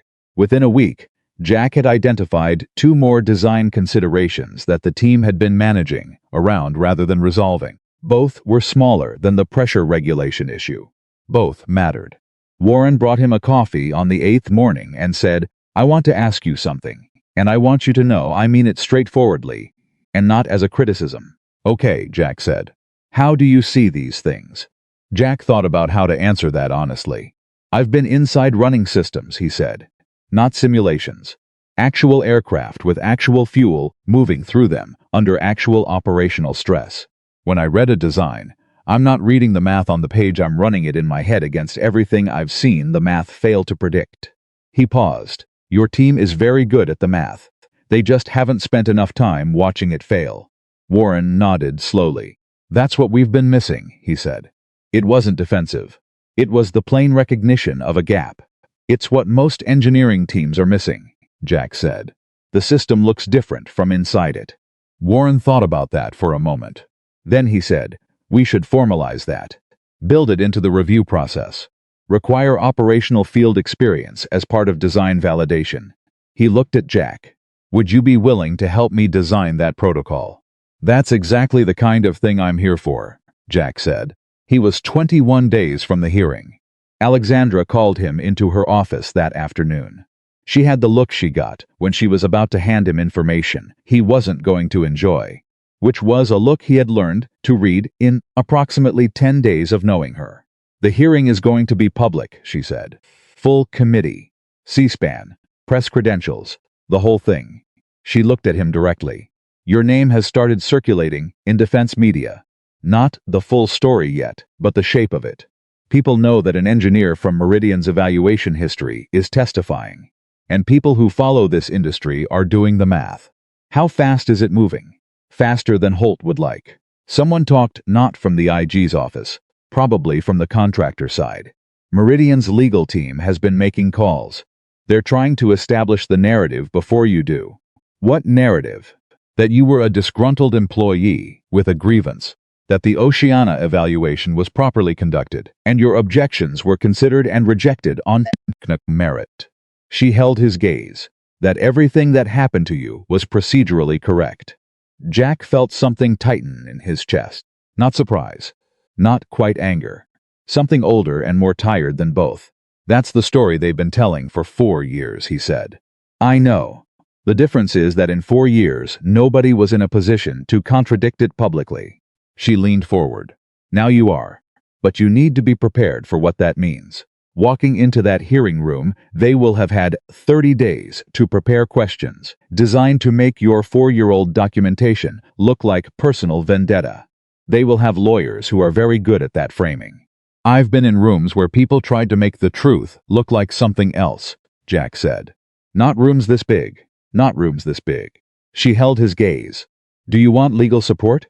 I can have our general counsel. I have Holt's team," he said. "Holt's team represents the investigation. I'm asking if you want someone in your corner."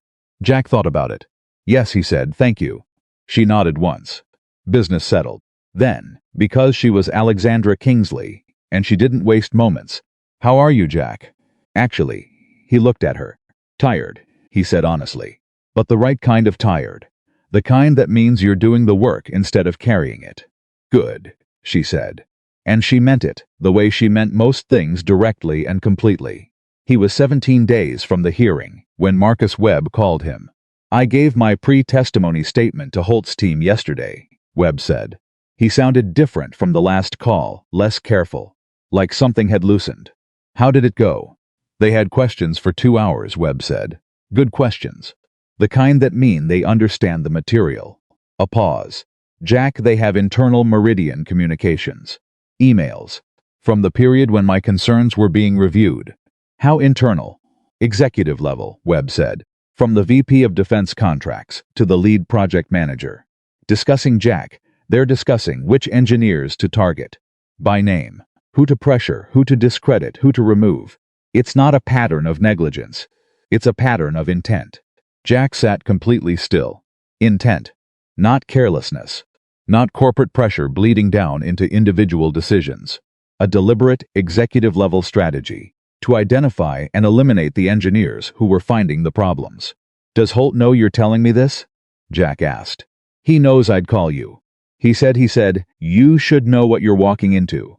A hearing about a pattern of negligence just became a hearing about deliberate fraud, Jack said. Yes, Webb said. And your name is in those emails, Jack. Specifically, you're identified as the highest priority threat to the contract timeline. The room was very quiet. 4 years ago, a room full of powerful people had decided that Jack Carter was the problem. Had said so explicitly, in writing to each other. Had applied coordinated pressure to a Marine Corps commanding officer to remove him. Had constructed an administrative outcome designed to eliminate not just his objections, but his credibility to ever object again. And they had almost succeeded. Almost, Marcus, Jack said. Yeah. You did the right thing calling Holt's team. I should have done it 3 years ago. You couldn't have, Jack said. 3 years ago, none of the pieces were in place. The timing wasn't there. He paused. The timing is there now, because you kept the documentation. Because 6 of us kept different pieces of it, Jack said. Mine was the most complete, but yours matters too. All of it matters. Jack, Webb said. I've been thinking about what you said. About being first so someone can be last. His voice had something in it. Jack hadn't heard before, a careful, rebuilding kind of determination. I want to do something after this. Something like what you're doing at Kingsley. Not engineering necessarily. I'm a physics teacher now. That's where I'm supposed to be. But something where the people who know things have a way to say them. We'll figure that out, Jack said. 1 room at a time. 1 room at a time, Webb repeated. 11 days from the hearing, the story broke. Not the full story. A piece of it, the shape of it, the edges. A defense industry reporter published an analysis connecting the DoD administrative hold on the Meridian contracts to the IG investigation. And in the piece she named Jack.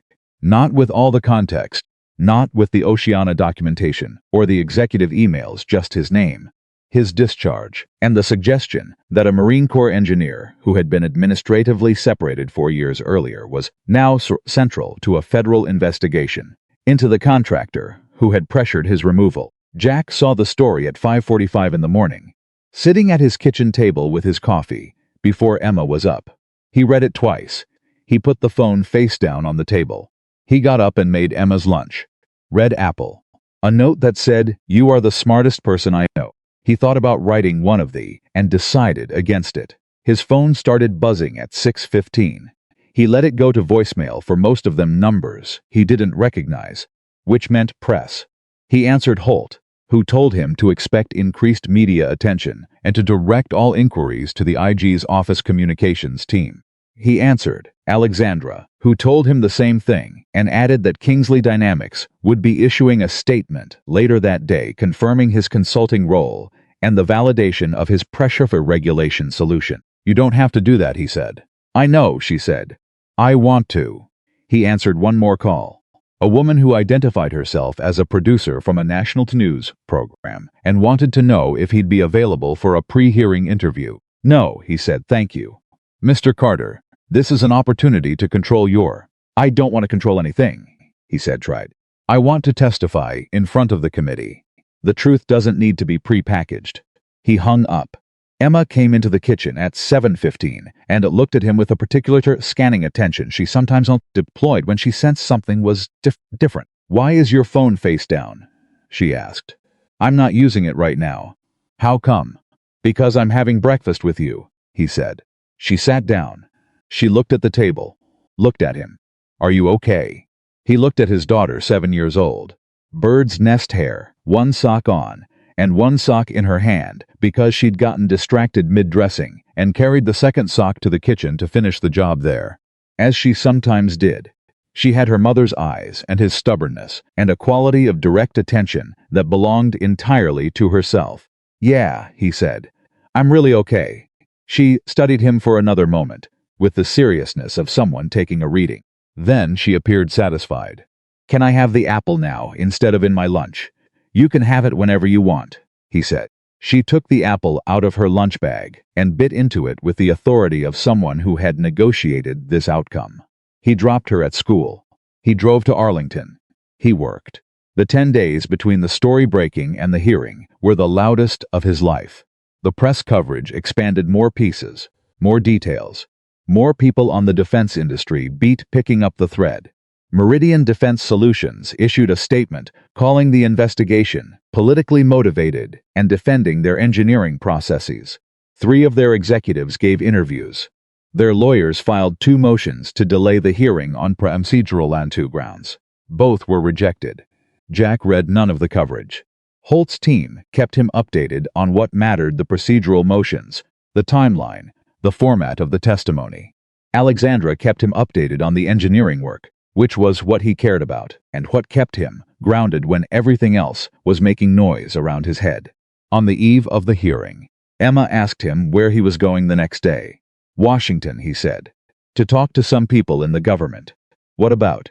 About aircraft safety. About making sure that when people find problems with aircraft, they're allowed to say so. She chewed on this for a moment. Were you not allowed to say so? He thought about how to answer that, honestly, for a 7-year-old. I said so, he said. But people didn't listen. So tomorrow I get to say it in a place where they have to. How come they have to? Because it's their job to listen, he said. And because a lot of people will be watching. She seemed satisfied with this. Then, will you be back for pickup? Reeves is going to get you. And then you're going to Alexandra's office until I'm done. She has a conference room with a whiteboard, and she said, you can draw on it. Emma's eyes lit up with the specific light of a child who has just been given permission to do something normally restricted. The whole whiteboard, she said. I'm told the whole whiteboard. Okay, Emma said. You can go. He was in his kitchen at 4:30 in the morning on the day of the hearing. He sat at the table with the notebooks. He went through the documentation one more time, not from anxiety, not because he'd forgotten anything, but because these were the facts, and the facts were what he was carrying into that room, and he wanted to hold them clearly.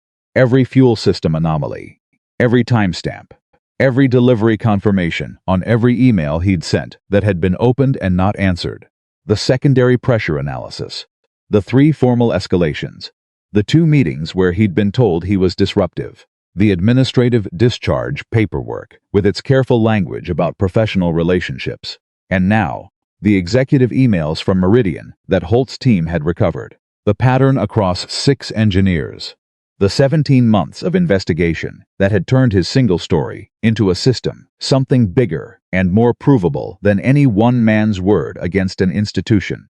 He closed the notebooks. He got dressed. Dark suit he'd bought specifically for this, because he wanted to walk in looking like a man who had come to be taken seriously. He looked at himself in the bathroom mirror for a moment. He looked tired. He looked certain. He drove to Washington. The hearing room in the Russell Senate office building had the particular gravity of a space where important things had happened before, and knew it. The gallery was full by the time Jack arrived. Press on the left side. Military personnel in uniform in the back rows. Members of the public who had read the stories and followed the thread. Jack sat at the witness table. Holt was 2 seats down. Marcus Webb was beside Holt, and when Jack sat down, Webb looked at him across the table, with the expression of a man who had not been in a room like this for 3 years, and was choosing not to run from it. Jack held his gaze for a moment, and gave him a single nod. Webb nodded back. The committee filed in 12 senators. Chairwoman Eleanor Page, who had the reputation of a woman who had heard every kind of institutional evasion, and was not interested in any new varieties of it. She looked at the witness table with the direct assessment of someone who had read every page of the briefing material and retained all of it. The hearing opened.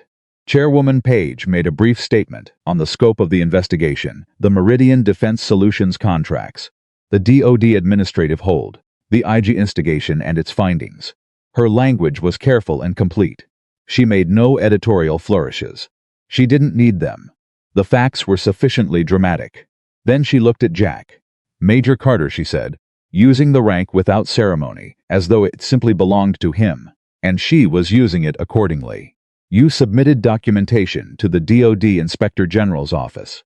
You have reviewed the technical assessments of 5 other engineers.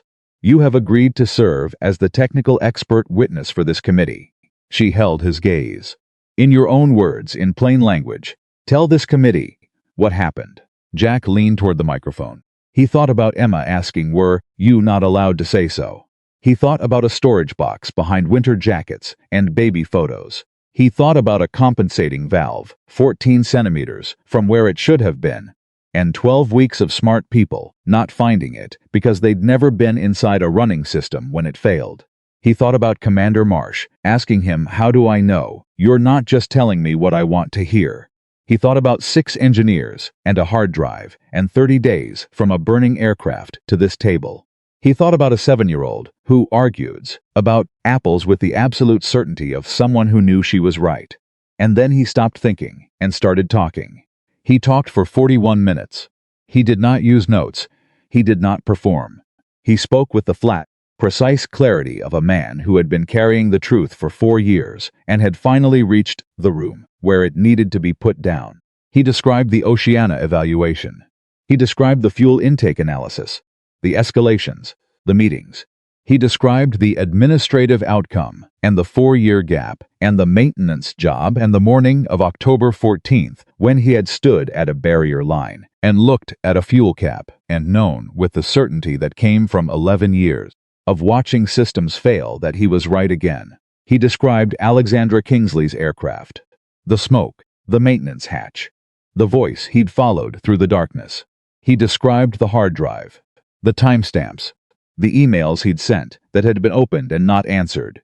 He described Dr. Warren, who was a brilliant engineer who had never been inside a running system when it failed. He described the pressure regulation solution and what it took to see it.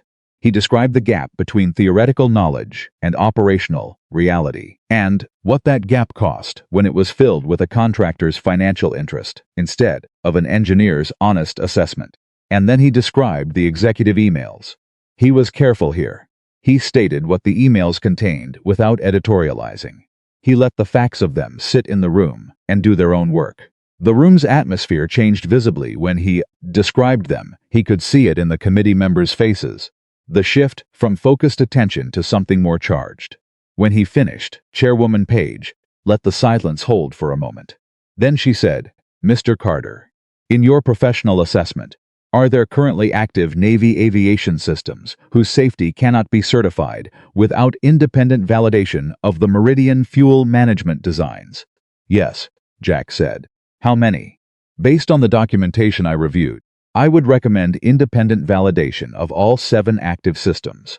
The risk profile varies across the configurations, but the design philosophy underlying all 7 is consistent with the systemic flaw I've identified." "All 7, she repeated. "All 7, he said. The room was very quiet. Senator Hammond, on the far right of the panel, a veteran himself, Air Force, Jack had looked him up, leaned toward his microphone. "Major Carter," Hammond said, "you were discharged 4 years ago. You've been working as a maintenance technician. You've been by any objective measure sidelined." He paused. "Why didn't you stop? Why didn't you just let it go?" Jack looked at him. "Because the aircraft don't stop flying," he said. I got sidelined. The systems went into production anyway. The people who fly them don't get to opt out because I got discharged. He held Hammond's gaze. If I let it go, I'm not the one who pays for it. Hammond sat back slowly. Nobody said anything for a moment. Then Chairwoman Page said, "We'll take a brief recess." The gavel came down. The room exhaled. Jack sat back from the microphone.